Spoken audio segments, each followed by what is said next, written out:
Ladies and gentlemen, this is Scott Pollock, Chief Editor of the Critical Post Chicago, reporting. Welcome to another edition of the Goldwater Report.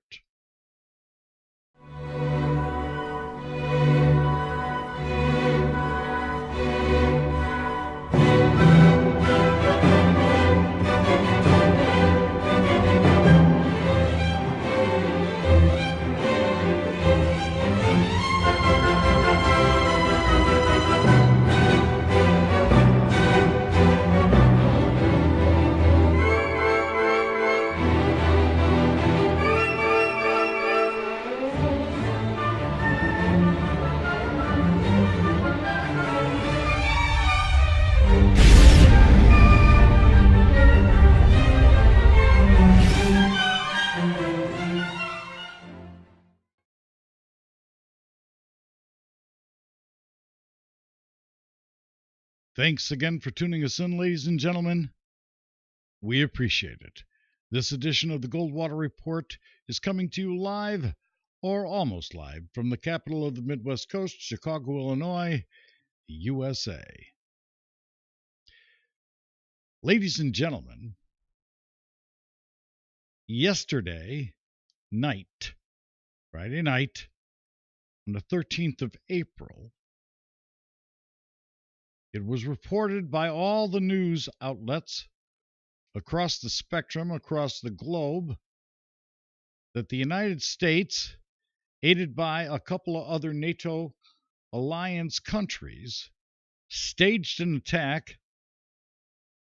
on Syria and took out a number of facilities through the use of surface-to-air missiles and B-1 bombers led by the United States, aided by Britain, I believe, as well as France. And that a couple of previous couple of days earlier than that, that Israel itself had launched its own air attack in Syria. Now, of course, this is an opinion piece, ladies and gentlemen, and as we know, the pretext used by the powers that be in the governments so involved in this, the NATO alliance governments led by the United States, the pretext of a chlorine gas attack upon people in certain areas of the country of Syria was the reason that they attributed to the fact that they did in fact launch missiles and air attacks in Syria. Now, this anchor desk cannot confirm to you, because we do not have the assets on the ground, we cannot confirm to you that any chlorine gas attacks at all occurred. I don't trust the fact that any non-governmental or NGO, non-governmental organization, whom are attributed to have been witnesses of this gas attack, whether it be sarin gas or chlorine gas or any other kind of attack, by President Assad of Syria upon people in his country had occurred. We can confirm, of course, that, in fact, missiles were launched into Syria and that this did occur. As to the pretext, now that's quite another story. Now, I heard from an analyst that I have been listening to now for quite some time, Mr. Craig B. Hewlett, came on the air on at the end of March and basically said that it's been a long time now that the powers in Washington at the top levels, have been advocating for a conflict with Russia, and that they want a conflict with Russia. That would be things that he corroborates through his contacts. And I wouldn't be surprised if they are doing that. Now, the economies of the large military contractors are some of the largest economies, along with the car companies, in the world, larger than a lot of countries. So I am not at all surprised that they are going to continue to ratchet up and ramp up the rhetoric about these things. All of a sudden now, Kim Jong-un and his meeting, supposedly, that is going to occur, being ushered on with China, has dropped off the narrative, and we are hearing now about Syria. Ladies and gentlemen, this kind of news reporting is meant to, in my opinion, to make the markets fearful and to cause volatility in the financial markets across the world. There's profits to be made from the manufacturing of these weapons and the launching of these weapons, because that's money expended, and so it needs to be replaced.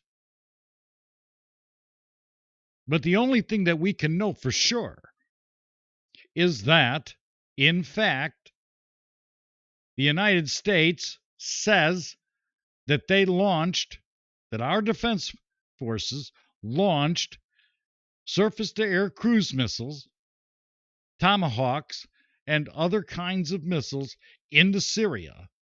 And this comes on the heel after the president said he wanted to get out of Syria.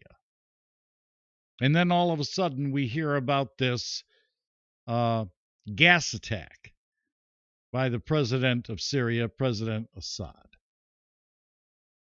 Now, why, in God's name, would the president of Syria launch a gas attack on his own people, civilians? That's not a question that anybody seems to be in the major media corporate conglomerates asking. And last night, I will note that while I was listening to the radio, after the major media corporate conglomerates announced on the radio that these attacks occurred on Friday the 13th of all days, that ABC News then started feeding the CNN coverage of this event and the commentators that were on the air for CNN. Now we know that CNN is an intelligence operation. Now, the amount of money it would take to absolutely prove that and to infiltrate CNN, to find the CIA assets and the clandestine organization assets that are vibing the news on the heels of H.R. 5736, the legalization of propaganda upon the good people of the country known as the United States of America and the rest of the Western world. The amount of money it would take to absolutely verify that is a little astronomical for this anchor desk. So I cannot, within 100% reasonable certainty, tell you that the CIA is embedded at CNN. However, there have been ex-CNN reporters, ex-RT reporters, RT News reporters, and others who have come forward in many occasions in the past and has said and stated on the record to some folks in the alternative news that, in fact, the clandestine services networks are, in fact, feeding the networks with information, and that the networks and all the major media corporate conglomerate platforms are basically scribes. And as a matter of fact, Mr. Craig B. Hewlett also states that somebody talked to him, and I have no reason to doubt Mr. Hewlett, that somebody told him that, in fact, a reporter was going to lose his job if he did not put his name on a story fed to him by a CIA embed at a news organization. He did not specify what news organization that is. So the pretext for the report about missile attacks being launched into Syria last night on Friday the 13th cannot be corroborated by this anchor desk. And I don't believe anything that is coming from the non-governmental organizations. Not one bit of it. The only thing we do know is that missiles were launched into Syria and that the effort to unseat the so-called dictator, President Assad of Syria, has not succeeded. And it probably will not succeed. Will it have an effect on the markets on Monday? Most probably it will. Is there going to be further launches into Syria by the NATO alliance powers? I'm not reasonably certain that there will be any response. Is Russia going to respond? I don't know. And so what if Russia does? Ladies and gentlemen, in 2011, I wrote an editorial called "It's the New Face of World War." And in subsequent reports, I have said that we are in the middle of World War III, and it's largely a currency war more than it is anything else. It's a currency war. However, these currency wars do have consequences. Ladies and gentlemen, the press in this country, rumored to be being vibed by the clandestine services organizations of the United States of America, are going to continue to ramp up the fear pornography and war pornography. But this war will remain undeclared. But we are, no question, in my mind, in the middle of World War III. It will remain undeclared. China is not going to get involved in a direct conflict with the United States Navy.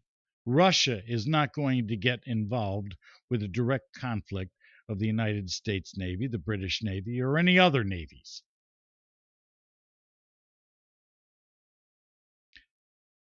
On another note, last night, it was reported that Art Bell, former anchor for Coast to Coast AM and the founding anchor for Coast to Coast AM, died suddenly at the age of 72. Most disingenuously, while I was listening to the broadcast, because I monitor Coast to Coast to see how much garbage Mr. Nori is putting on the air, and sometimes there's good information and sometimes there's bad information. It is officially, Coast to Coast AM is officially a channel of taint in my mind. I listened to George Nori feign tears on the air, and I found it to be highly off color and highly disingenuous by Mr. Nori to stage such dramatics. But Art Bell from Coast to Coast AM, the founding anchor for Coast to Coast AM, it is confirmed died at the age of 72. So again, to recap, the only thing we know about Syria is, in fact, that NATO alliance countries, led by the United States, France, and Britain, launched missiles into Syria and allegedly hit facilities linked to the pretext, so-called pretext, of gas production, war gas or suicide gas or chemical weapons gas facilities. Missiles were launched to destroy these facilities. But then that occurred last year. Why didn't they do it last year? They knew where these facilities were. So the only thing we're seeing is something, in my opinion, to make the markets go up and down and to cause the Forex markets to swing wildly as they have been over the last few months, along with the equities markets. Again, this is Scott Pollock, Chief Editor of the Critical Post Chicago, reporting. Thanks again for watching another Goldwater report, coming to you live or almost live from the capital of the Midwest Coast, Chicago, Illinois, USA. That is all.